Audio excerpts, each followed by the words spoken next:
ನಮಗೂ ಅವಕಾಶ ಮಾಡಿಕೊಡಿ ನಮ್ಮ ಜಿಲ್ಲೆಗೆ. ಡಿ ಕೆ ಶಿವಕುಮಾರ್ ಅವರಿಗೆ ಅಧಿಕಾರವನ್ನು ಕೊಡ್ತಾರೆ. ಕೊಡ್ಲಿ. ಏನು ಅರ್ಥವೇ ಆಗ್ತಿಲ್ವೇ ಈ ಕೇಸು? ಎಳೆ ಮಗು ಆಗಿದ್ದಿದ್ರೆ ಓಕೆ, ಏನಿದು ಏನೋ ಗೊತ್ತಾಗ್ತಿಲ್ಲಪ್ಪ, ಗೊತ್ತಿಲ್ಲ, ಈ ಅರ್ಥ ಆಗ್ತಿಲ್ಲ ನನಗೆ. ಅವ್ರಿಗೂ ಒಂದು ಅವಕಾಶ ಅನ್ನುವಂಥದ್ದು ಬಹಳಷ್ಟು ಜನರದ್ದಿದೆ. ಅವ್ರು ಯಾವತ್ತೂ ಕೂಡ ಕೊಟ್ಟ ಮಾತನ್ನ ತಪ್ಪುವಂತವ್ರಲ್ಲ.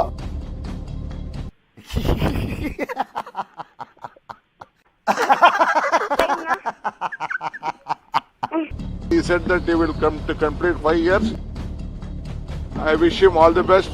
I wish him all the best. I wish him all the best. I wish him all the best. ನಮಗೆಲ್ಲ ಗೊತ್ತಾಗೋಯ್ತು. ದೇವ್ರು ನಿನ್ಗೆ ಒಳ್ಳೇದು ಮಾಡ್ತದ? ನಿನ್ ಜನ್ಮಕ್ಕೆ ಹೋಗೋ. ಇಷ್ಟು ದಿನಗಳ ಕಾಲ ಎಲ್ಲವೂ ತಣ್ಣಗಿದ್ದಂತೆ ಕಾಣ್ತಿತ್ತು. ಅದ್ಯಾವಾಗ ಸರ್ಕಾರ 2.5 ವರ್ಷ ಪೂರೈಸಿತು, ನಾಯಕರ ಒಂದೊಂದೇ ಗೇಮ್ ಪ್ಲಾನ್ಗಳು ಶುರುವಾಗಿವೆ. ಎಷ್ಟು ದಿನ ಸೋಮ್ನೇರಿ ಅಂತಿದ್ದ ಕನಕಪುರ ಬಂಡೆ ಈಗ ಸೂಚನೆ ಕೊಡೋದನ್ನ ನಿಲ್ಲಿಸಿದಂತೆ ಕಾಣ್ತಿದೆ. ಯಾರೇ ಅದು? ಸೈಲೆನ್ಸ್ ಎಲ್ಲ ಬರ್ತಾರೆ, ಅಲ್ಲೇ ಇರಪ್ಪ. ಇದರ ಜೊತೆಗೆ ಸಿಎಂ ಸಿದ್ದರಾಮಯ್ಯ ಕೂಡ ನಾನೇ ಸಿಎಂ ಅನ್ನೋ ಮೂಲಕ ಹೊಸ ಆಟ ಶುರು ಮಾಡಿದ್ದಾರೆ.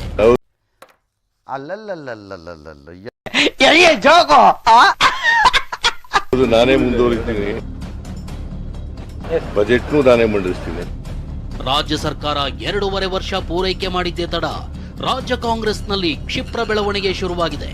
ಅದೆಷ್ಟರ ಮಟ್ಟಿಗೆ ಅಂದ್ರೆ ಸಿದ್ದು ಹಾಗೂ ಡಿಕೆ ಬಣದ ನಾಯಕರು ಬೆಂಗಳೂರಿನಿಂದ ದಿಲ್ಲಿವರೆಗೂ ತಂತ್ರ ಪ್ರತಿತಂತ್ರ ಹೆಣಿತಿದ್ದಾರೆ. ಇದೆ, ಇಲ್ಲೊಂದು ಸಮಸ್ಯೆ ಖಂಡಿತ ಇದೆ.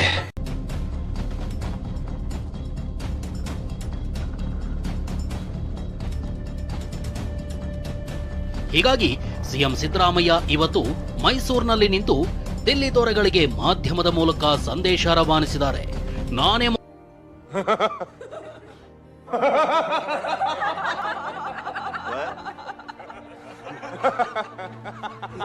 ನಾನೇ ಮುಖ್ಯಮಂತ್ರಿಯಾಗಿ ಮುಂದುವರಿತೀನಿ, ಮುಂದಿನ ಬಜೆಟ್ ನಾನೇ ಮಂಡಿಸ್ತೀನಿ ಅನ್ನೋ ಮೂಲಕ ಬದಲಾವಣೆಯ ಬಿರುಗಾಳಿಗೆ ಅಡ್ಡಗೋಡೆ ಕಟ್ಟಿದ್ದಾರೆ.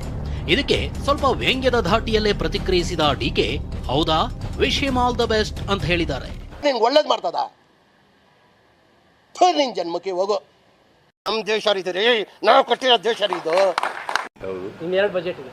ಯಾವುದು? ನೀವು ಯಾಕೆ ಕೇಳ್ತಾ ಇದ್ದೀರಿ? ಹೌದು, ನಾನೇ ಮುಂದುವರಿತೀನಿ, ಬಜೆಟ್ನು ನಾನೇ ಮಂಡಿಸ್ತೀನಿ. Honorable Chief Minister is there. He said that he will come to complete 5 years. I wish him all the best. We will all work with him. ಇದಿಷ್ಟೇ ಅಲ್ಲ, ಹೈಕಮಾಂಡ್ ಕಡೆಗೂ ನಾಯಕರು ಮುಖ ಮಾಡಿದ್ದಾರೆ. ನಾನೇ ಅಂತಿರೋ ಸಿಎಂ ದೆಹಲಿ ವರಿಷ್ಠರು ಹೇಳಿದ ಮಾತಿಗೆ ಎಲ್ಲರೂ ಬದ್ಧರಾಗಿರಬೇಕು, ನಾನು ಕೇಳಬೇಕು, ಡಿಸಿಎಂ ಕೂಡ ಕೇಳಬೇಕು ಅಂತ ವಿಶ್ವಾಸದ ಮಾತನ್ನಾಡಿದ್ದಾರೆ. ಇದೇ ಹುಮ್ಮಸ್ಸಿನಲ್ಲಿ ಡಿಕೆ ಕೂಡ ವರಿಷ್ಠರ ಮಾತಿಗೆ ನಾವು ಬದ್ಧ ಅಂತಿದ್ದಾರೆ.